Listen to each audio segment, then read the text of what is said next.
In this beginner-level chess course, you will learn the fundamentals of the endgame. Ihachikara teaches this course. He has an ELO rating of 2200 and he is in the top 1% of chess players worldwide. This tutorial will guide you through the essential endgame fundamentals needed to convert an advantage into a victory. While many players understand the basics, this course focuses on building up your ability to recognize and execute common checkmate patterns to decisively end the game. Mastering these patterns is the key to transforming your play and increasing your chances of winning. You'll learn the strategic thinking required to systematically corner an opponent's king and avoid common pitfalls like stalemate. The course will provide you with a toolbox of powerful endgame techniques. First, you will learn algebraic notation to understand and record games, followed by a deep dive into essential checkmating strategies. Welcome to this beginner level chess course. I am Ihachikara, your instructor, and in this video, you will learn some endgame fundamentals in chess. You learn about some common checkmate patterns for beginners and how you can recognize them more easily to increase your chances of winning. This course is not for absolute beginners. You should understand certain concepts like how to identify chess pieces and how each of them moves, how to set up a chessboard, and you should be familiar with certain concepts like castling, check, checkmates, piece promotion, pin, and so on. This course is divided into two sections. In the first section, you learn about algebraic chess notations, which can help you understand how to record and communicate chess moves. In the second section, you learn about some endgame and checkmate patterns, like the rook endgame, queen and king endgame patterns, direct and knight opposition methods, opera mates, Anastasia mates, and so on. In order to get the best out of this course, you will need to follow along with a chessboard. You can use either a physical board or an online chessboard. You should try and replicate the moves to help you understand better. Let's get started.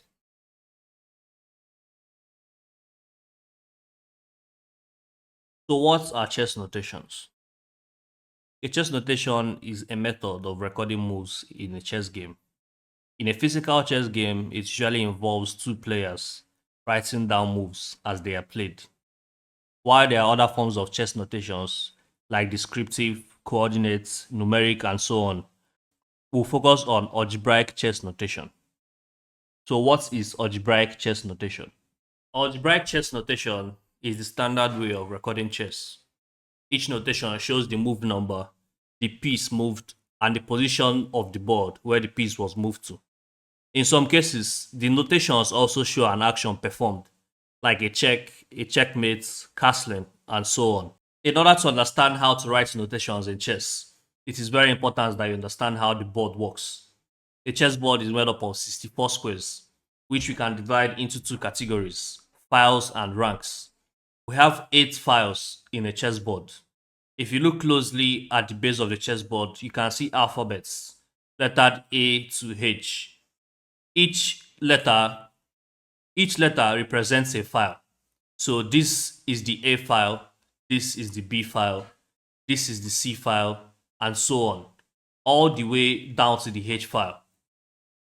A way to remember this is that files go from top to bottom, or the vertical lines in a chessboard. This way, we've been able to divide the chessboard into files and ranks. So what are ranks in a chessboard? Well, since the files are the vertical lines, the ranks are the horizontal lines in a chessboard. We have 8 ranks, just the same way we have 8 files in a chessboard. And you can know the ranks by the numbers written on the edge of the board. So the one with the number 1 is the first rank, and this is the second rank, this is the third rank, and so on, all the way to the 8th rank. So now that we are able to identify that the files are the vertical lines on a chessboard and the ranks are the horizontal lines, we can use that to identify each square on the chessboard. So let's say we want to move the white queen, this particular square. How do we identify the value of this square? Well, first you can look down here and see that this is the B file. And then this particular square falls under the 5th rank. So moving the queen here is the same as saying that you've moved the queen to b5. So you have to write the file first, followed by the rank. So if we move it here, you can see the notation here, q move to b5. Similarly, if we want to move a black piece, we can use notations to write where the piece is moving to. So let's use the king as an example. If we want to move the king to this square over here, we can see that this square falls under the E file, and it also falls under the 7th rank. So we can say that this square is E7 since it's under the E file and also under the 7th rank. So if we move the king here, we can see the notation says KE7. So let's talk about how to identify different pieces when writing notations. Now we have a chessboard with all the pieces on the board. Let's start with the queen. The queen is denoted with the letter Q. The king is denoted with the letter K. The bishop is denoted using the letter B. The knight is denoted using the letter N. You don't use K to denote the knight since the king has already taken that letter. And the rook is denoted using the letter R. So now, let's say we want to start this game with the knight, and we want to move the knight to this square. How do we write that notation? Well, first of all, you have to write the letter of the piece you're moving. The knight is denoted using the letter N. So we are going to start with the letter N. And then we have to calculate the coordinates. This particular square falls under the F file and on the 3rd rank. So we are going to have NF3, meaning knight to F3. F3 here meaning the F file on the 3rd rank. So if we play this move here, you can see knight F3. Also, the pawns do not have any letter associated with them. If you move a pawn, you don't write P for pawn. You just have to write the coordinates where it was moved to. So let's say we want to move this black pawn to this particular square. This square falls under the D file. You can see the letter here, D. And it also falls under the 5th rank. So we are going to write D5 for a pawn movement. So if we move this pawn here, you can see D5 written here. On the other hand, if you want to move a pawn on the side of whites, let's say we want to move a different pawn, not on the D file. Let's say we want to move this pawn over here. We want to move this pawn all the way to this square. So how do we calculate that? Well, first of all, you have to check the file and the rank. This square falls under the A file and under the 4th rank. So if you move this pawn here, it means you're going to write A4 for the pawn. Now we are going to move this bishop. How do we write this notation? We want to move the bishop to this square. The bishop is denoted using the letter B. So we start with B. If we move the bishop here, we have to check the file and the rank. This is the G file under the 4th rank. So we can say BG4. If you move here, you can see BG4, meaning B for bishop, G for the file, and 4 for the rank. If you're going to trace G4 on this chessboard, you can check for G and check for 4. So that way you have BG4. So when it comes to capturing a piece, we can use X to denote a capture. Now we want to use the black bishop to capture the knights on this square. First of all, you have to write the letter of the piece that is going to capture, which is B for bishop, followed by an X to denote a capture, and then followed by the square where you are capturing the piece. This knight is on the F file, which is on the 3rd rank. So we can say BXF3 to denote bishop captures F3, which you can see over here. Now we have a queen being threatened by the bishop and the pawn. Let's say we want to capture with the queen. So this is going to be Q for queen and X for capture, and then the square where we are capturing the piece. we already know from the last move that this square is f3. So we're going to have qx f3 denotes queen captures on f3, which we have over here. Now, for checking the king, it is denoted using the plus sign. So let's say we'll move a random piece here, and then we're going to check with the bishop.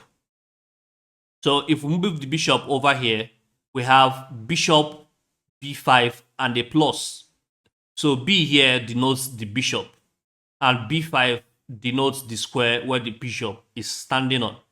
You can see that this is on the b file, which is on the 5th rank. And then the plus is used to denote a check.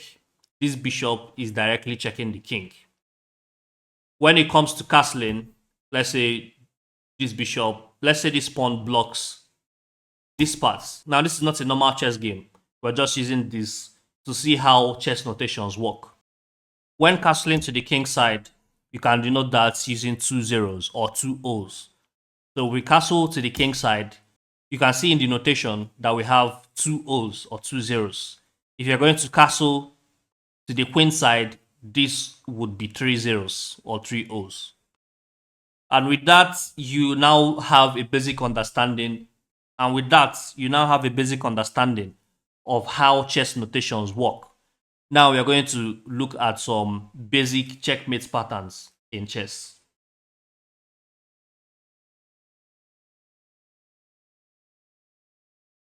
When playing with 2 rooks against the king, your primary objectives should be restricting the king's movements by cutting off squares where it can move to, and then keeping your rooks closer to each other and far away from the king. At this point, this king has multiple squares to move to. It can come to this place, this square, this square, this square, here, here, here, and here. So we can make out a little box where the king can move to. It is restricted to this area.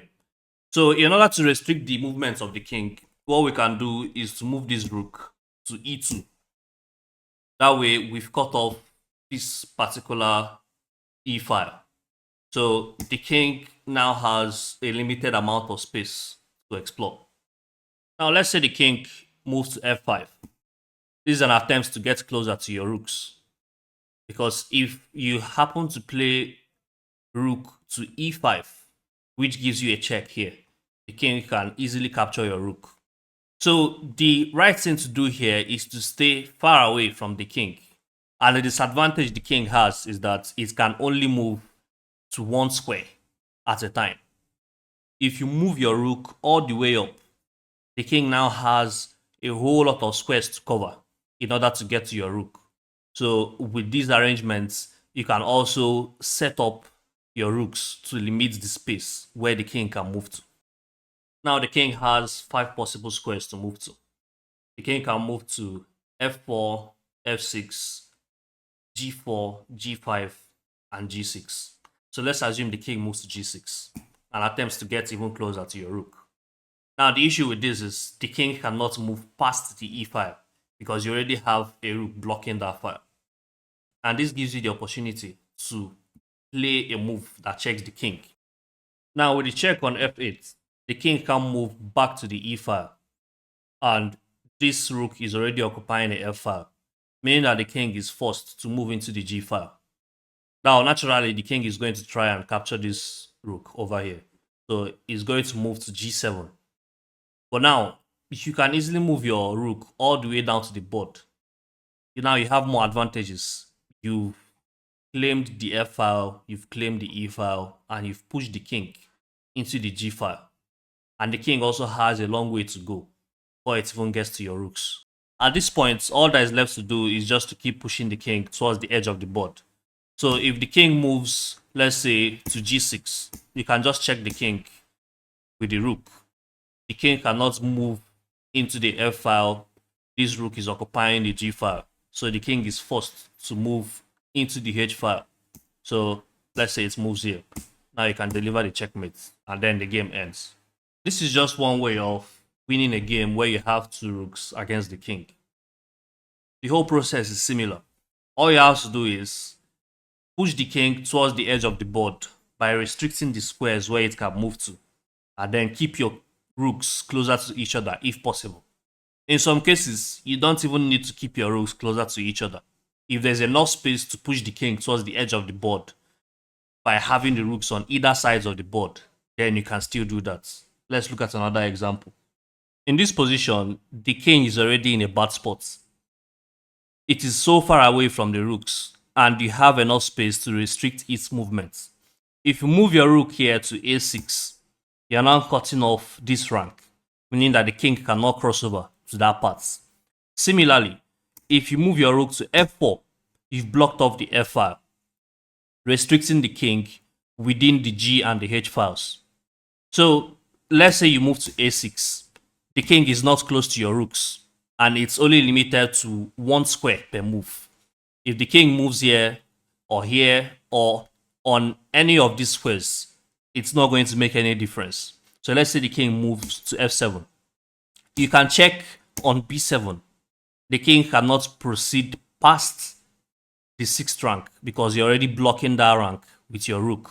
So you are forcing it back into the 8th rank. So if the king moves to any of these squares, you can deliver the checkmates. Now let's look at another example that has the rooks on opposite sides of the board. Now this is another lost position for the black king. You have both rooks on opposite ends of the board, and you have the king at the center. The king is nowhere close to them. So it means the more it gets closer to them, the more you restrict its movements. So we can start by playing a6 to check the king. Since we have a rook on the 5th rank, the king cannot proceed there. So the king is forced back into the 7th rank. Let's say the king moves here, because this moves it a bit closer to this rook, which is going to check it here. So if you check the king on h7, the king is going to move to g8, threatening to capture the rook on h7. At this point, you can move to b7. One thing you should not do is blocking your rooks with each other. Now, although in this position, you can come back from this, but in some cases, this might become a disadvantage. So always try to keep your rooks diagonal to each other, or in a situation where they are not blocking each other from moving freely. So at this point, the king is going to move to either f8 or h8. Both moves are useless because the next move ends the game. Now here's the position you can use for practice. Always keep two things in mind. Keep your rooks away from the king, and then try to limit the squares where the king can move to by cutting off files and ranks. Next, we'll look at how to checkmate a king with a queen and a king.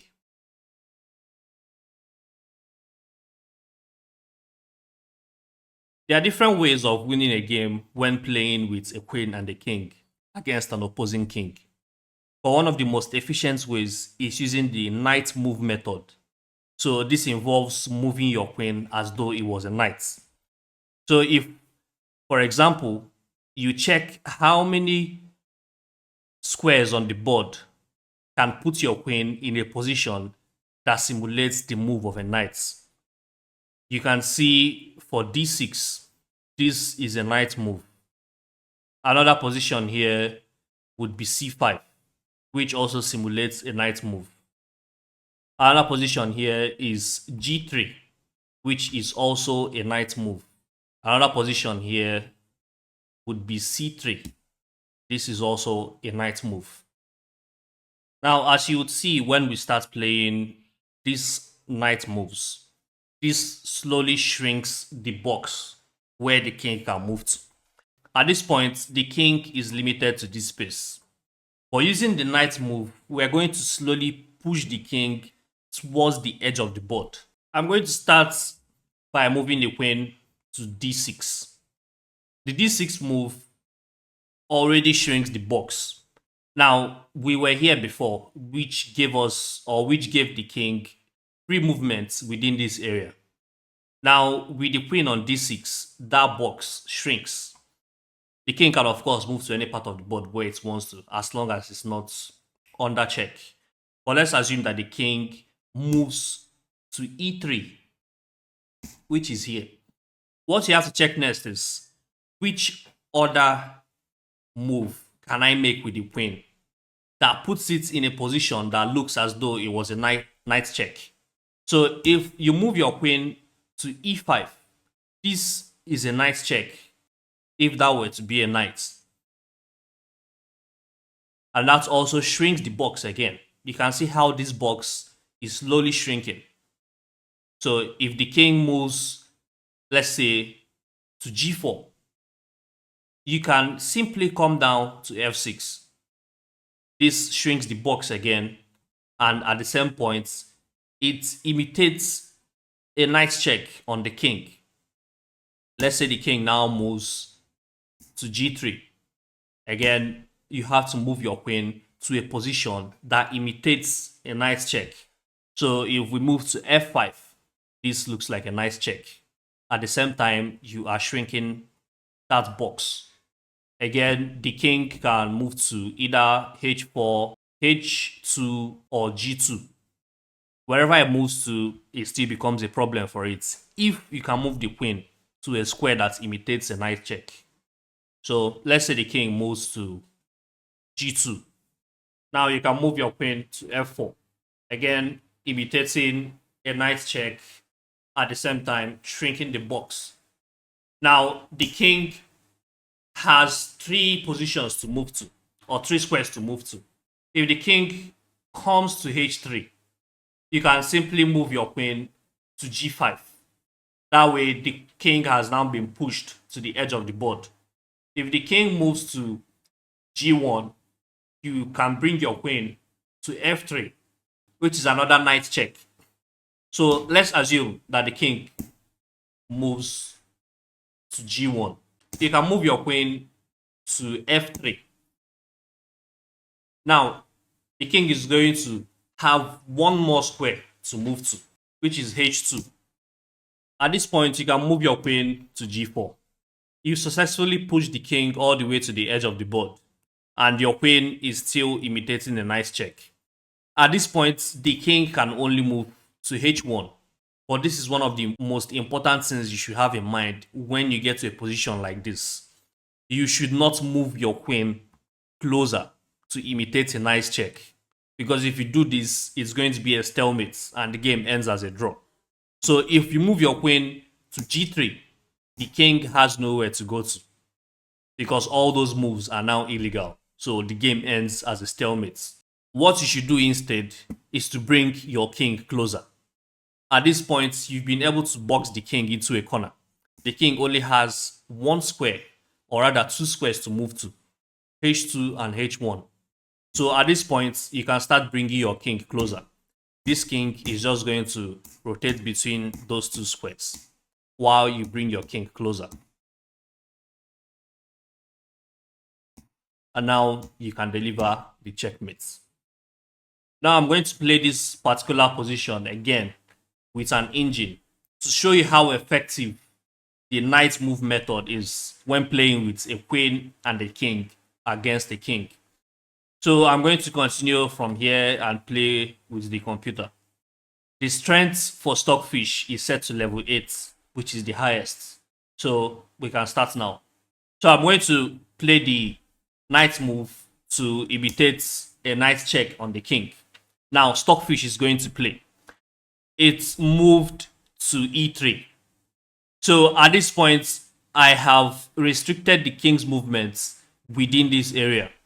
And if we are going to use the same knight move method, I am going to move to d5.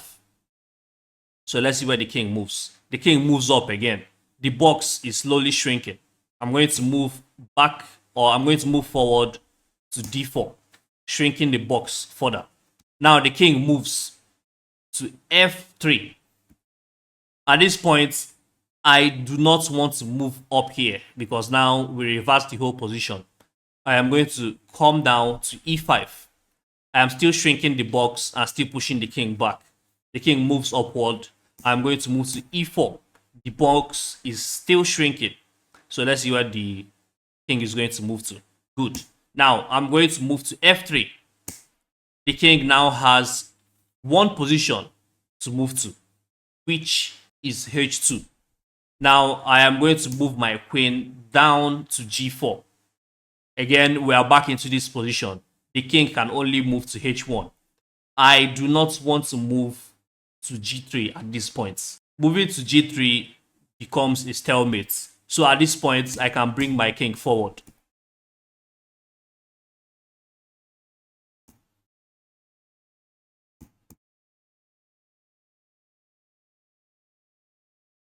And then we can end the game with a checkmate. So using the knight move method when playing with a king and a queen against a king is very, very effective. Irrespective of the rating range, this method is going to work if you can move to the right squares.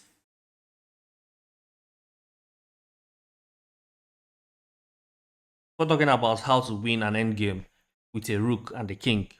It's very important to understand the concepts of direct opposition in chess. Now, direct opposition occurs when you have both kings facing each other on the same file or the same rank with a square in between them. Now, if you check the possible moves of this white king, you can see that the 3 squares in front of this king have been cut off.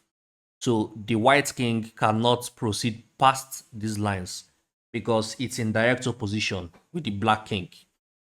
If you look at this position now and we click on the white king, you can see all the squares where it can move to.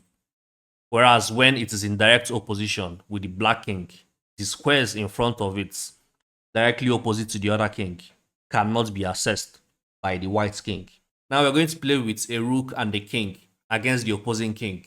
And you see how to use direct opposition in combination with other techniques to win an endgame like this. We're going to start with this position. Now, right from the start, both kings are in direct opposition with each other. Something we can do here is to check with the rook. This is because even though the kings are not close to each other, using direct opposition and the check, we can force the black king into the next file or rank. This is because when you deliver a check here with the white rook, you can see that the black king cannot get past these lines because it's in direct opposition with the white king. So it has only these 3 squares to move to. So let's say the king moves to d6, getting closer to the white rook. At this point, you'd want to support your rook with your king, so we can move closer to the rook. And then you can see that these 2 kings, again, are in direct opposition. If this king doesn't move out of the direct opposition, we are going to have to push it again to the next file or rank. So let's say the king moves here. You can now bring your own king closer to support your rook.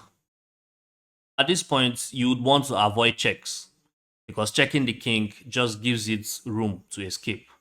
If you look closely at the board, you can see that we've put the king into an imaginary box. So checking the king here is just going to allow it to escape, and you don't want to do that. The idea here is to keep shrinking the box until we push the king to the edge of the board. Let's say black plays to d6. You don't want to check the king here because it just moves back to this spot. So the best thing to do here is to play to c5. This way the box shrinks and the king cannot escape past the c file. If the king moves to another position, you can still cover up. Now the d file has been claimed. The king cannot go past the d file and this box is shrinking. So if the king moves up, you can bring your king forward. If you check here, the king moves to the d file. And remember, we already have control of the d file and we don't want the king to escape through the d file. So in a position like this, moving your rook is not very wise. If you move your rook here, the king escapes and then you have to start all over again to shrink the box. So instead, you can bring your king forward so that if the king plays, do not give a check again. Giving a check lets the king escape. Right now, moving your king is the best approach. That way you maintain your hold over this box and then force the king to make a move. At this point, the king has 3 possible squares to move to. If it moves here, you can cover up this space. If the king moves up, you can bring your king up. Remember, do not check the king here because it just escapes. So you can bring your king up to f5. Now the king again has 3 squares to move to. Let's say it moves to g7. At this point, you can deliver a check. If you have your kings in this sort of position where they form an L shape, as though your king was a knight, you can deliver a check with your rook. Now, if the king moves to f8, you can bring your king forward. And you can see that this particular box has shrinked all the way to the edge of the board. So now, let's say the king moves to f8. You can bring your king forward. Now, this king has only 1 square to move to. So we're going to take that square. The king moves to g8. At this point, you just want to move away with your rook. You are now in a territory where this king must be forced into direct opposition with the white king. You don't want to move the white king because the black king will just move back. So at this point, move away with your rook. And then the black king cannot come here because that becomes direct opposition. It has only 2 squares now to move to, h8 and e8. So when it moves to h8, you can move your own king forward to the g file. On the g file now, the black king has only 1 legal move to play, which is g8. Now they are in direct opposition. Remember, when 2 kings are in direct opposition, the 3 squares in front of them are inaccessible. So you can simply move your rook to a8 to end the game.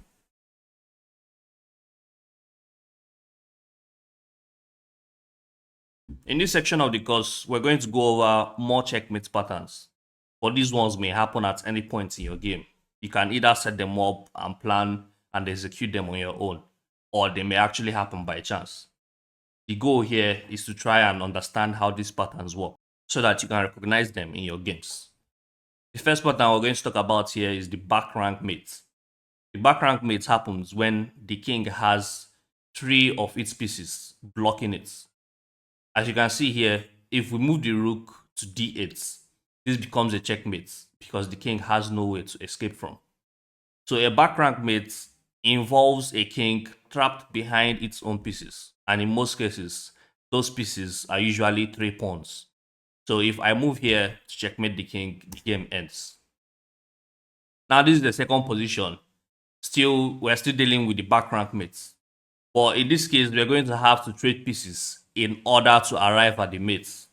If you look closely, the rook on the e file is attacking a rook on the back rank.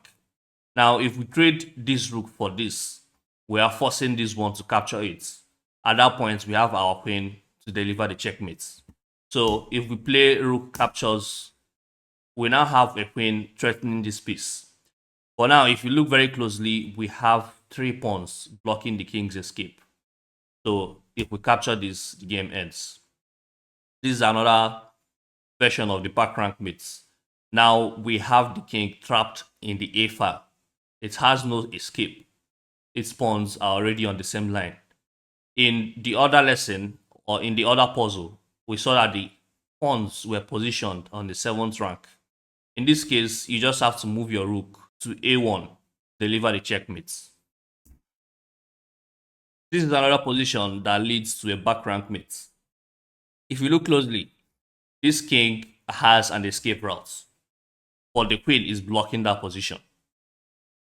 You're going to have to sacrifice your queen to deliver a back rank mate. And this is something you have to get used to in chess. In some cases, you have to trade pieces in order to get the desired results. So you may have to trade a powerful piece in order to checkmate.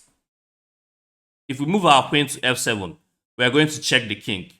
But if you look, the king cannot move to the f file. So we're going to have to force the king to move into the h file. So if we check here, the king is going to have to move. Now, the king is in a bad position because 2 pawns are blocking its escape. And the queen is already blocking here. At this point, you have enough space to checkmate the king. Because if you move here, you are going to force the bishop to capture. So if we move to f8, the bishop has to capture. At this point, you can capture the bishop and end the game. When we capture this bishop with the rook, the king cannot get closer. The king cannot escape through these routes because they are blocked. So a capture ends the game.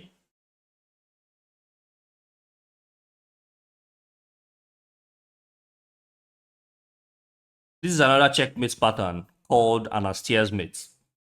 In this case, you have a knight blocking the safe paths for the king and a rook ready to deliver a check and end the game.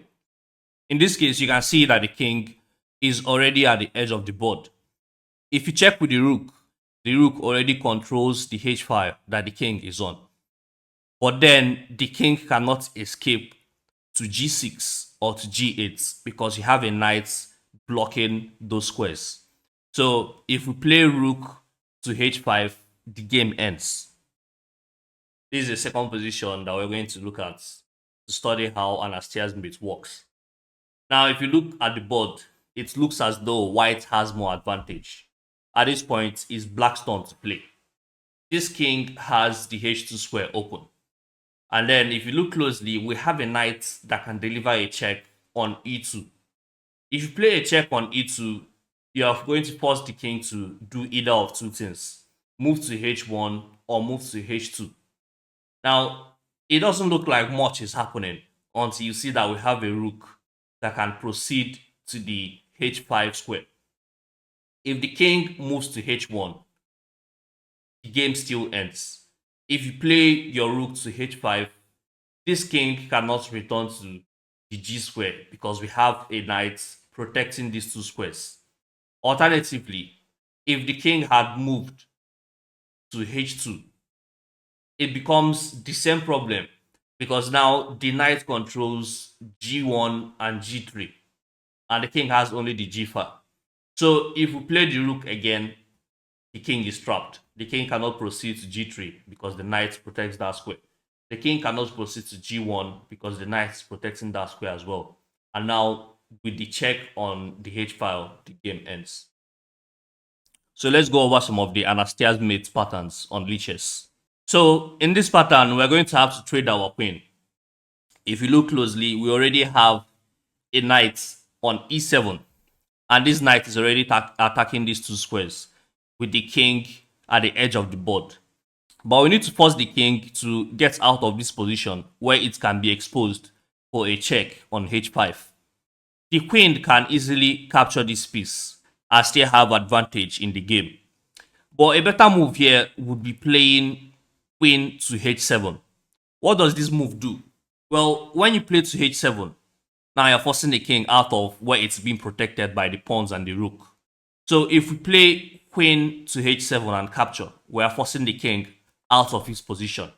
And now we can move rook to h5 to end the game. With rook to h5, the king cannot move to g6 and the king cannot move to g8 because the knight protects those squares. And then the game ends. This is another position where we have to trade pieces.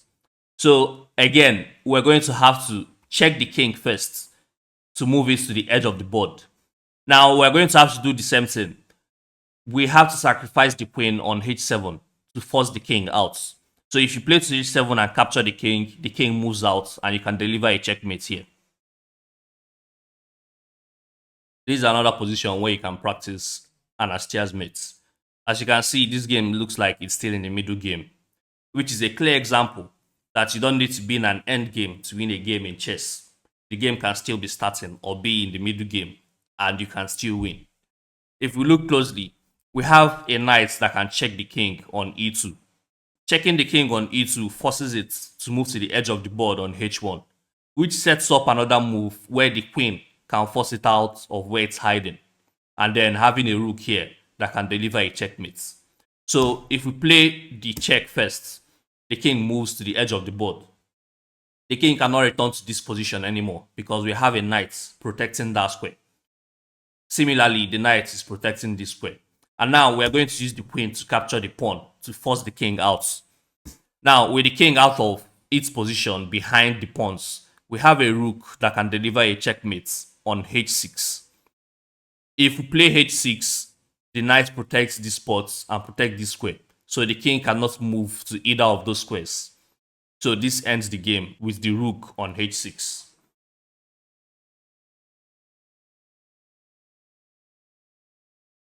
The Smothered Mate shows how powerful the knight can be in an endgame. In this position, the king looks as though it's being protected by the rook and the pawns in front of it. But a knight has an advantage over other pieces in chess. The fact that it can jump over pieces and its attack can go over other pieces. Now, if you put the knight on f7, this king has no way to escape from. It's being blocked by its own pieces. So if we play to f7, this game ends, and this is what is called a smothered mate in chess. This is another position. Now we have to deliver a smothered mate. We have a queen attacking the h7 square, and we have a knight that can also go to that position. At this point, white is down a piece. So what we can do is force this queen to block h7. If we capture the pawn on h7, the king cannot capture since there's a knight attacking that square. So now we are forcing the queen to capture h7 and block that square, setting it up for a smothered mate. So if we play queen captures the pawn on h7, we are forcing this queen to occupy that square, thereby trapping the king behind them. And now you can deliver a smothered mate. This is another position that shows how you can use the smothered mate to your advantage. In this case, we want this square to be blocked. If you have a black piece on this square, it means that the king has no escape routes. It's being blocked by its own pieces. You can trade your queen in order to achieve that result. If we play our queen to g8, the king cannot capture on g8 since there is a bishop protecting that square, forcing this rook to move back. So if you play here, the rook has to move back. And now, instead of capturing, this is something most beginners might think of doing, capturing a rook, which is a powerful piece. If you capture the rook, the king captures back, and then the king now has a place to escape from. The best thing to do here is to play knight to f7. With knight on f7, you are checking the king. At the same point, the king cannot escape through any of the squares because it's being blocked by its own pieces. So if you play knight to f7, the game ends.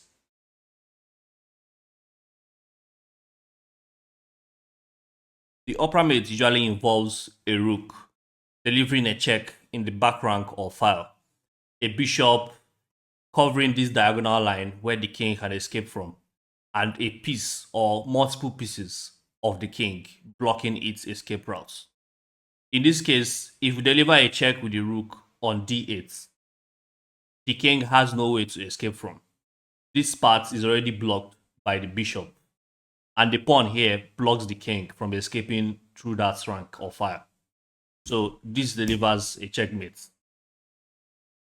This is another example of the opera mates. We're going to have to trade our queen in order to end this game. You can already see a bishop protecting that line. Now the king is being blocked by a pawn where it can escape from, and this line also is being protected by the bishop. So if we trade our queen, we are forcing this bishop to capture. Here we have another rook that can check the king over here. With this check, this line is blocked since the rook already protects that line. The bishop protects the rook as well on d1. So with this, the game ends. Congratulations on finishing this course. You can continue improving and learning more advanced checkmate patterns by improving other aspects of your game, like strategy, tactics, opening principles, solving puzzles, and so on. You can also practice by playing against other humans or engines. One good place to do that is on lichess.org. It's free, has an active community, and a ton of tools to help you improve. Thank you for your time and good luck on your journey.